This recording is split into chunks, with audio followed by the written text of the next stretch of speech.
Is Trump's unorthodoxy becoming orthodox? By Victor Davis Hanson on Townhall, February 4th, 2020.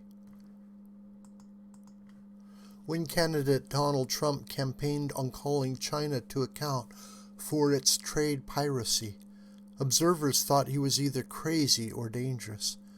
Conventional Washington wisdom had assumed that an ascendant Beijing was almost preordained to world hegemony.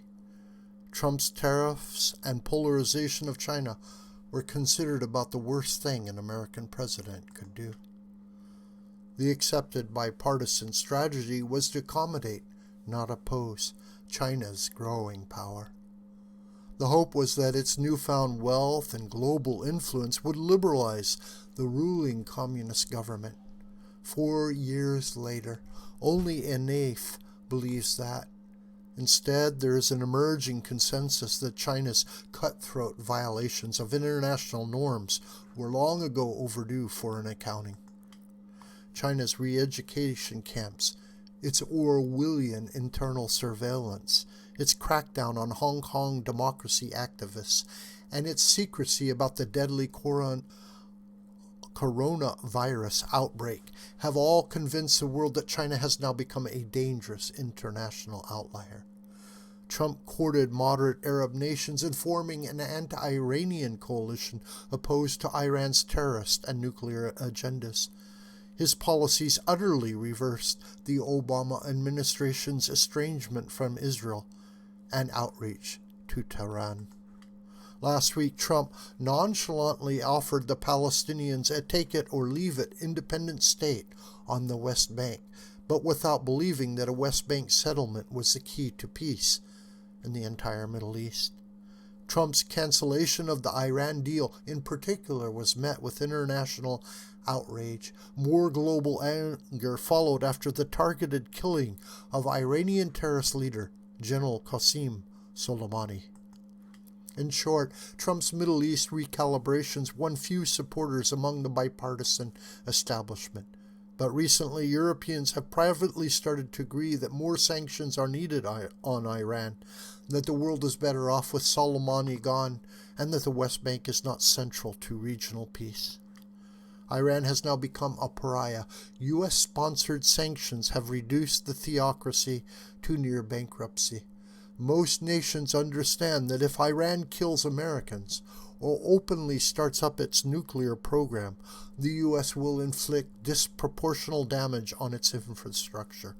A warning that at first baffled, then angered, and now has humiliated Iran. In other words, there is now an entirely new Middle East orthodoxy that was unimaginable just 3 years ago.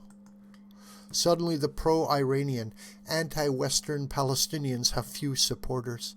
Israel and a number of prominent Arab nations are unspoken allies of convenience against Iran, and Iran itself is seemingly weaker than at any other time in the theocracy's history. Stranger still, instead of demanding that the U.S. leave the region, many Middle Eastern nations privately seem eager for more of a now reluctant U.S. presence. For the last 20 years, much of the American orthodoxy had agreed with Europe that the increasingly anti-democratic, pan-continental and borderless European Union was a remedy to all of Europe's past 20th century catastrophes. As a result, American presidents did not do much when EU nations typically racked up large trade surpluses with the U.S., often a result of asymmetrical fees, tariffs, and fines. The U.S. largely ignored the increasingly anti-democratic and anti-American tone of the EU. Nor did Americans object much when lackadaisical European NATO nations habitually welched on their defense spending commitments. Apparently, past U.S. administrations supposed that a paternalistic America would always be more eager to defend Europe than Europe would be to defend itself. But then Trump again blew up more old assumptions. NATO will now only survive if its members keep their word and meet their spending promises. An economically stagnant, oil-hungry, and top-heavy EU will have to make radical changes, or it will sink into irrelevance and eventually break apart. Trump got little credit for these revolutionary changes because he is, after all, Trump, a wheeler-dealer, an ostentatious outsider, unpredictable in action and not shy about rude talk. But his paradoxical and successful policies, the product of conservative anti-war and pro-worker agendas, are gradually winning supporters and uniting disparate groups. After all, the U.S. is beefing up its military but using it only sparingly. It hits back hard at enemies but does not hit first. For Trump, being conventional is dangerous. Being unpredictable is far safer. For all Trump's tough talk, his ace in the hole is American soft power, based on a globally dominant economy, its global lead in the production of gas and oil, and an omnipresent cultural juggernaut. For Trump, the ex-television star, wars translate into bad ratings and worse optics. As a businessman, he believes needless conflicts get in the way of money-making and win-win deals.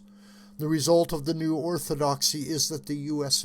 has become no better friend to an increasing number of allies and neutrals, and no worse an adversary to a shrinking group of enemies. And yet Trump's paradox is that America's successful new foreign policy is as praised privately as it is caricatured publicly, at least for now. This video is a production of the School of the White Crane. Hi, my name is John Brooker. Please subscribe to this YouTube channel. Please share this video with family and friends and on social media. May God richly bless you, my beloved.